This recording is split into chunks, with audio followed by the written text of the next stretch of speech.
Olá, pessoal, tudo bem?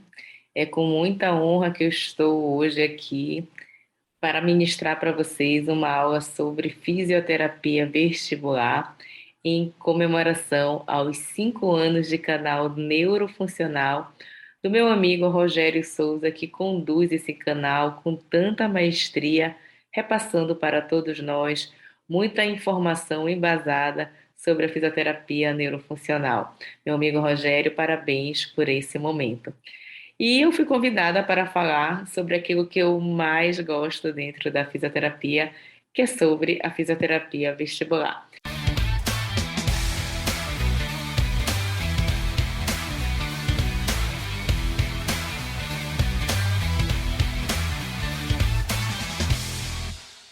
Então, para começar um pouquinho sobre a nossa aula, eu vou me apresentar. Eu me chamo Mariana, sou graduada pela Universidade da Amazônia, fiz uma pós-graduação na Universidade Metodista de São Paulo em Neurofuncional, assim como também no Japão, fui fazer uma pós em Neurofuncional e Amputados. Atualmente sou coordenadora da Faculdade Inspirar das pós-graduação em Fisioterapia Neurofuncional e Vestibular. Sou docente da Faculdade Inspirar, delegada da Associação Brasileira de Fisioterapia Neurofuncional e também componho o comitê de ética dessa associação. E também sou docente da Faculdade Uninassal Belém. Pois bem, aqui um pequeno resumo de tudo que nós vamos abordar nessa aula sobre fisioterapia vestibular.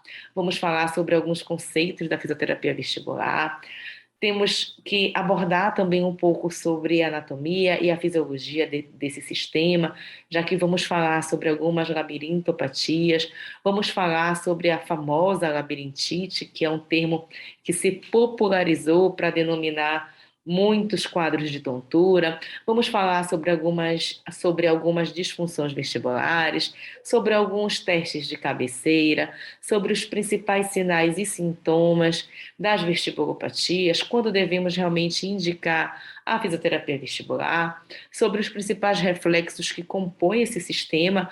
Aqui vale a pena a gente destacar o reflexo vestíbulo-ocular e o reflexo vestíbulo-espinhal, a vertigem posicional paroxística benigna, alguns testes, manobras, assim como seus protocolos de tratamento, falar brevemente sobre a realidade virtual e uma mensagem final.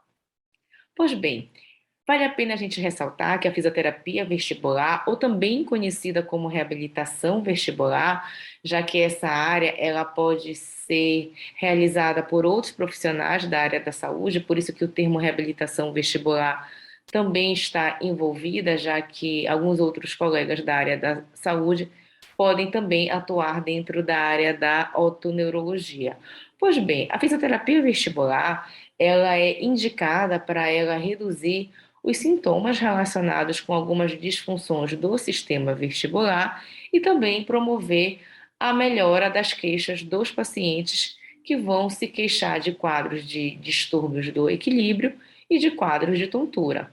Além do que, essa reabilitação vestibular, ela também é eficaz na melhora das alterações funcionais relacionadas com os distúrbios do sistema vestibular.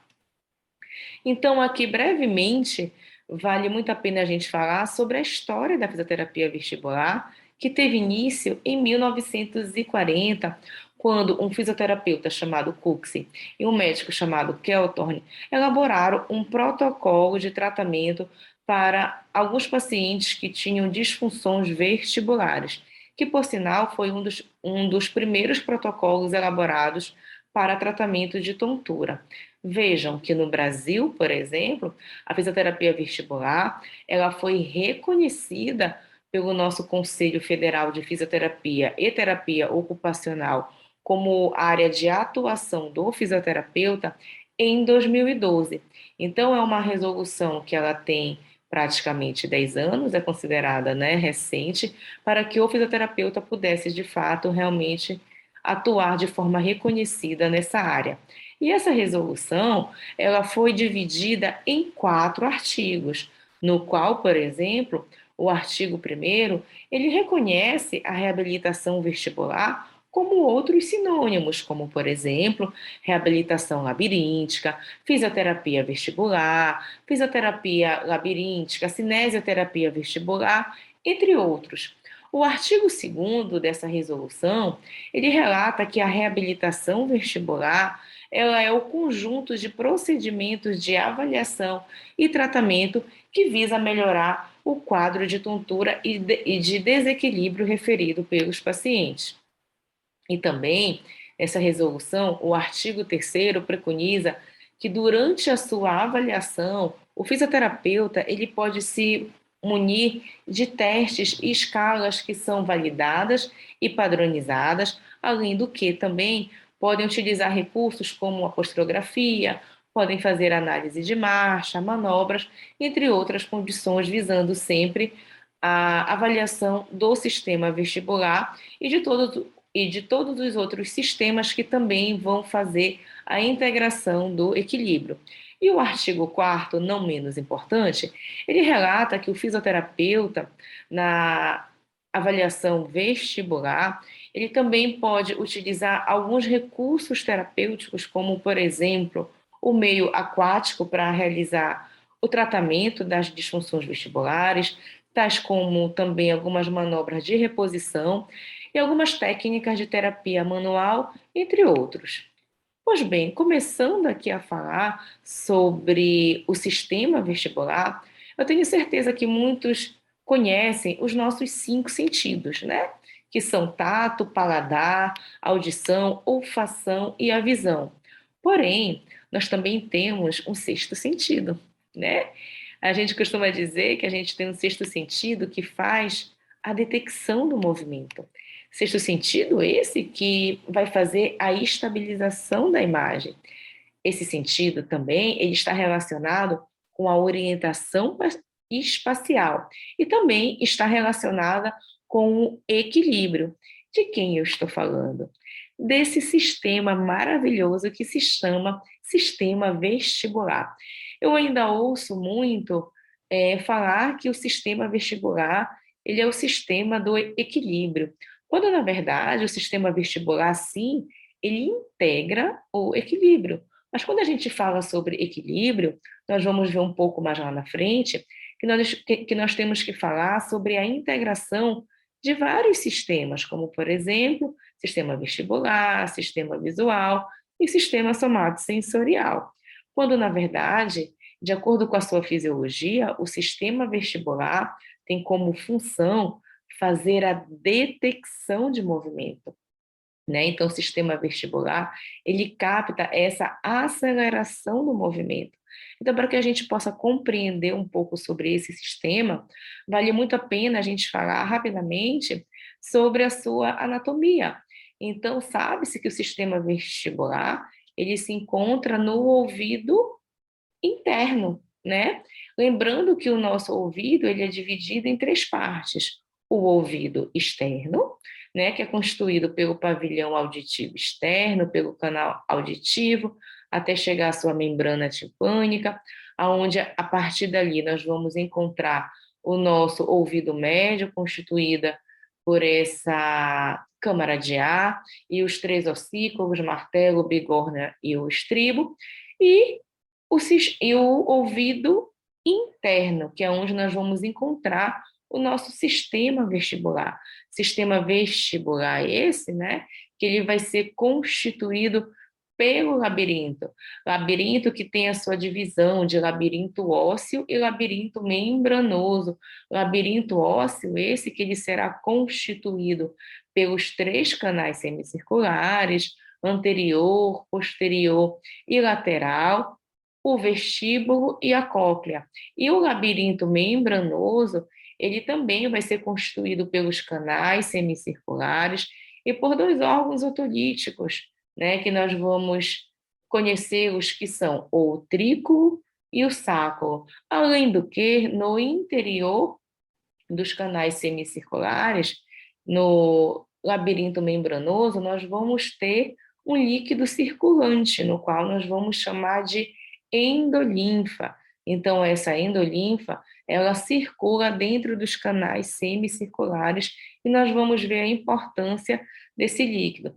Lembrando que esses dois órgãos que eu citei, que são os órgãos otolíticos, que são o sáculo e o utrículo, eles têm como função fazer a detecção do movimento linear. Quem são esses movimentos lineares? São aqueles, por exemplo, os movimentos horizontais, que são detectados pelo utrículo, e o movimento vertical, que é detectado pelo sáculo. E os canais semicirculares vão ser responsáveis pela detecção dos movimentos angulares. Então, continuando aqui, falando brevemente, perdão, sobre a anatomia, vale muito a pena a gente ressaltar que na mácula utricular nós vamos ter as famosas otocônias, né? Que são os conhecidos como cristais, né? Que são partículas que vão estar imersas na membrana otolítica. Membrana otolítica é essa onde nós vamos encontrar os cílios. Cílios esses que são responsáveis também por detectar esses movimentos quando nós fazemos a movimentação da nossa cabeça.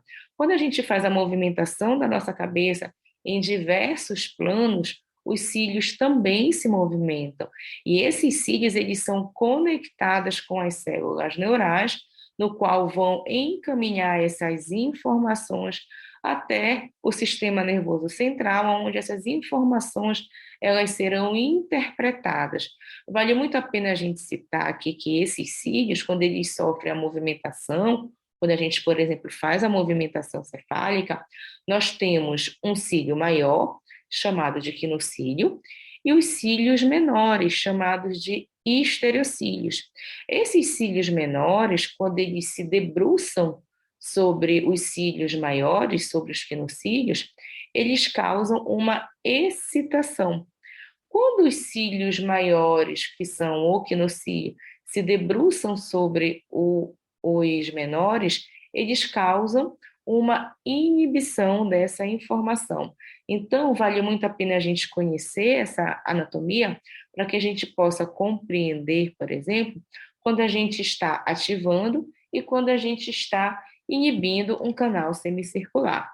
Pois bem, essas informações que passam, né, sejam a nível de sistema vestibular, de cerebelo, de sistema visual, essas informações que compõem o equilíbrio, eles se encontram ali no tronco encefálico, mais especificamente falando, no núcleo vestibular. Núcleo vestibular que vai encaminhar essas informações para determinadas áreas do sistema nervoso, no qual teremos algumas respostas que nós vamos ver resumidamente lá na frente, que são respostas oculomotoras, respostas de controle postural, para que o indivíduo possa estabelecer, por exemplo, o seu equilíbrio. Então, de uma forma resumida, o sistema vestibular, ele faz a detecção da aceleração angular da cabeça através dos canais semicirculares, também faz a detecção do movimento linear, que nós citamos através dos órgãos otolíticos, o sáculo e o utrículo, no qual o sáculo ele faz a detecção desse movimento vertical e o utrículo relacionado com os movimentos horizontais, e é claro que nós dependemos dessa ação da gravidade para que também essas informações cheguem até os núcleos vestibulares e no cerebelo, e ali essas informações elas são repassadas para diversas áreas do sistema nervoso, os quais são responsáveis por determinadas funções, como, por exemplo, o córtex cerebral vai ser responsável por essa percepção da orientação da cabeça no espaço, os núcleos oculomotores pelos movimentos oculares, e na medula espinhal estamos falando aí nesse controle da orientação e estabilidade postural. Pois bem, quando a gente fala sobre equilíbrio, nós temos que falar da integração de vários sistemas, como, por exemplo, o sistema visual, o sistema vestibular e o sistema somatosensorial. Então, falar sobre equilíbrio é falar sobre essas vias de entrada que sofrem uma integração a nível de sistema nervoso central e geram uma resposta, uma saída, que nós vamos chamar de output, que são os principais reflexos do sistema vestibular, no qual nós vamos falar sobre o reflexo vestíbulo ocular e o reflexo vestíbulo espinhal, que são os principais reflexos relacionados com o sistema vestibular, no qual o reflexo vestíbulo ocular, ele tem como função estabilizar a nossa imagem visual durante a movimentação cefálica, por exemplo, e o reflexo vestíbulo espinhal está condizente com o controle postural. Pois bem, aqui vale muito a pena a gente falar desse termo que é muito popular aqui no Brasil, que é a famosa labirintite, né? Então, a labirintite, na verdade, ele é um termo que ele se popularizou para denominar, né, vários quadros de tontura. Porém, vale a pena a gente ressaltar aqui que a labirintite, ela é uma doença raríssima, ela não é uma doença comum como muitas pessoas pensam. Na verdade, para ser um quadro de uma labirintite, o nosso paciente ele tem que vir com uma alteração auditiva, seja uma alteração auditiva parcial, ou seja ela total. E a labirintite, no rol das patologias, ela é considerada como uma doença grave. Então, na verdade, por detrás de uma labirintite, podemos ter outras disfunções vestibulares, outras patologias vestibulares, como, por exemplo, a hipofunção vestibular, que é essa perda da função vestibular, a neurite vestibular, que é a inflamação do nervo vestibular, a famosa TPPP, que é a tontura postural perceptual persistente, quando o nosso paciente tem uma tontura por algum ponto gatilho, algum fator emocional relacionado, a própria migrânia vestibular, a síndrome de Meniere, que ela é caracterizada pelo aumento da pressão endolinfática dentro dos canais semicirculares, a VPPB, que eu vou falar um pouco sobre ela, que é a vertigem posicional paroxística benigna, que é conhecida também como a doença dos cristais, e as próprias alterações da própria idade. Pensando nesse contexto, de que muitas pessoas usam o termo labirintite de uma forma errada, a Associação Brasileira de Fisioterapia Neurofuncional, a Abrafim, elaborou no seu site uma carta explicativa, frisando que ainda é um erro muito comum muitas pessoas chamarem de labirintite para acharem que são quadros de tontura, né? Que toda tontura é uma labirintite, quando na verdade essa cartilha explica exatamente o que vem a ser essa patologia. Quando a gente fala sobre tontura, vale muito a pena a gente ressaltar aqui que nem toda tontura é de origem labiríntica. Então, a tontura, ela tem mais de 2.000 causas, temos mais de 300 tipos de tontura. E essa tontura, ela pode ser ocasionada por diversos fatores aqui, por exemplo, mencionados, sejam fatores emocionais, processos inflamatórios, patologias neurológicas, enfim. Então, diversas outras patologias também podem levar o nosso paciente a referir quadros de tontura.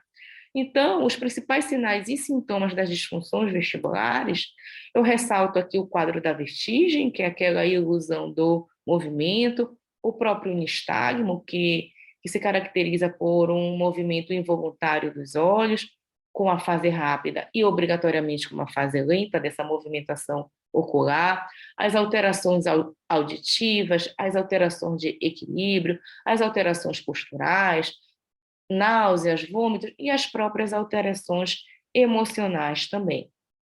Então, a fisioterapia vestibular, ela deve ser indicada, né, quando o nosso paciente tem as alterações vestibulares, como perda de função vestibular, seja unilateral, seja bilateral, pacientes com instabilidade postural, a famosa cinetose, ou também conhecida como mal do embarque, que são aquelas pessoas que não conseguem, por exemplo, realizar uma atividade de uma leitura, por exemplo, dentro do carro, que começam a ficar mareados, as próprias pós-cirurgias otológicas, alterações do equilíbrio.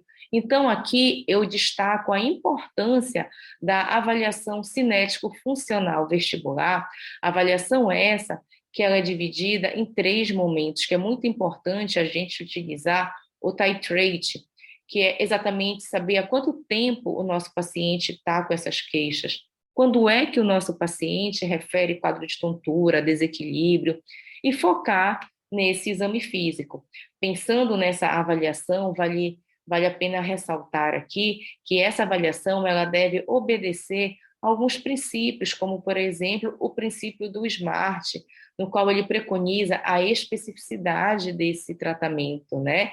A mensuração, utilizando, por exemplo, algumas escalas padronizáveis, o quanto que a gente pode alcançar com o nosso paciente mediante aquela patologia que ele vai apresentar, a relevância desse tratamento e o tempo que o nosso paciente vai ter para ele recuperar aquela sua função. Então, como objetivos, a fisioterapia visa melhorar o quadro da tontura, melhorar o desequilíbrio, seja ele estático, seja ele dinâmico, reduzir a desorientação espacial, reduzir o risco de queda desses nossos pacientes.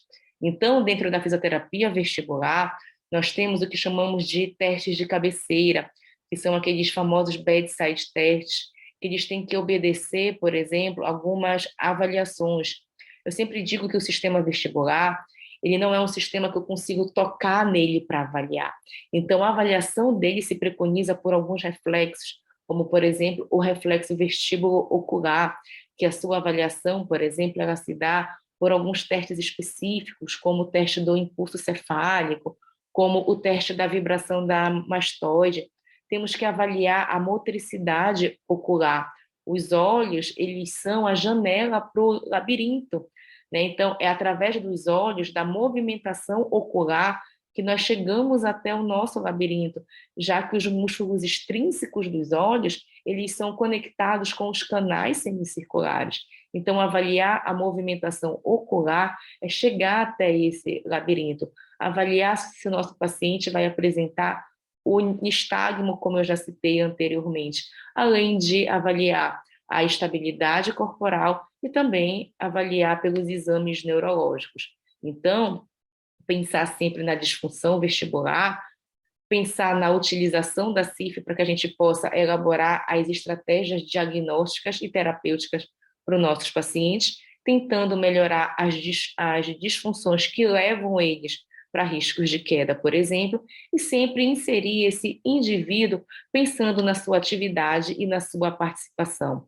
Portanto, a fisioterapia vestibular, ela se divide em manobra de reposicionamento, quando o nosso paciente tem os cristais deslocados da sua mácula utricular, caracterizando a VPPB, que é a vertigem posicional paroxística benigna, ou através de exercícios físicos específicos, quando vamos trabalhar o desequilíbrio desse nosso paciente, quando o nosso paciente perde alguma função vestibular também.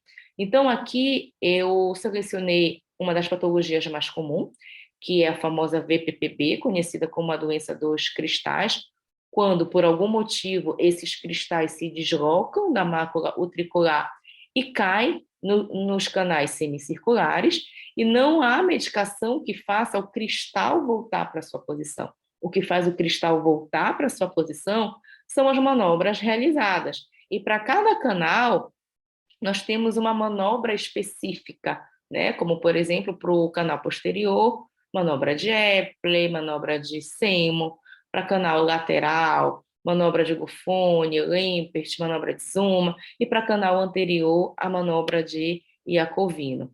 Então, pensando naqueles outros pacientes que não precisam de manobra, mas sim de uma compensação vestibular, porque perderam essa função vestibular, por algum processo de uma neurite vestibular, por exemplo, por uma hipofunção vestibular, nós temos que chegar nessa compensação. Mas essa compensação, ela vai ter que ser realizada através da neuroplasticidade, dessa capacidade que o sistema nervoso vai ter de se readaptar mediante a uma lesão. E para que essa neuroplasticidade ela venha a acontecer, nós temos que passar por alguns processos de adaptação, desse reflexo perdido, que é o reflexo vestíbulo-ocular, pela habituação e pela substituição também de algumas tarefas. Então, a fisioterapia vestibular, quando tem que ser realizada com os exercícios, sempre visa a movimentação cefálica com a estabilização visual, pensando na melhora do equilíbrio do nosso paciente. Então, o ganho, né, dessa compensação visam estimular olho, cabeça, para que a gente possa ter uma melhora dessa estabilidade através de exercícios de adaptação, habituação, substituição, podendo também associar com diversos contextos sensoriais, atividades de dupla tarefa, por exemplo, né? Então, vale a pena a gente ressaltar aqui que a fisioterapia vestibular, diante dessas disfunções vestibulares, nós temos como, por exemplo, fazer a manobra de reposicionamento, caso o nosso paciente possua o deslocamento dos cristais, ou através de exercícios para perda dessas funções e para trabalhos de equilíbrio, e em alguns momentos também a utilização da terapia manual e algumas orientações, como no caso da tontura perceptual. Então, aqui uma foto, né, de eu realizando a manobra no meu consultório com o paciente com o quadro de VPPP, a liberação dos cristais, então aí realizando a manobra de reposicionamento, aqui já utilizando a realidade virtual, que é um dos acessórios que a gente também pode utilizar para trabalhar equilíbrio do nosso paciente, estimulando aí a questão visual, a questão cefálica, impactando no controle postural. Temos também a terapia manual, que pode ser utilizada em casos de paciente com tontura perceptual, que são as tonturas emocionais, as tonturas de característica cervicogênica, que também é um tema que é muito debatido, e algumas orientações para os nossos pacientes. Então, como mensagem final dessa aula, eu gostaria de ressaltar que aquele paciente que chega no consultório com uma queixa de tontura, com um distúrbio do equilíbrio, na verdade, por detrás dessa queixa, podemos ter algo muito maior, né? Temos aí diversas disfunções vestibulares, várias patologias do sistema nervoso que também levam para essa sintomatologia, lembrando que nem toda tontura é de origem vestibular, então aí a importância de uma boa avaliação funcional vestibular, com um profissional realmente da área que tenha conhecimento para saber de onde vem o quadro dessa tontura, saber se é de origem vestibular, se é de característica de sistema nervoso, enfim. Então, a importância de uma boa avaliação vestibular para um bom tratamento desses pacientes. Aqui eu também deixo uma divulgação da pós-graduação em fisioterapia vestibular, que começou esse ano pela Faculdade Inspirar. Já temos nas unidades Belém, Florianópolis, Salvador e Brasília, e essa pós é coordenada por mim e pelo Dr. Lázaro Teixeira. Aqui eu deixei algumas referências de alguns livros, caso alguém queira se aprofundar mais na área. E aqui os meus contatos de rede social, e-mail, LinkedIn, quem tiver alguma dúvida, eu estou sempre nas minhas redes sociais, postando sobre assuntos relacionados à fisioterapia vestibular, curso, então eu me ponho à disposição para qualquer dúvida e esclarecimento. E mais uma vez eu parabenizo os 5 anos de canal Neurofuncional. Parabéns!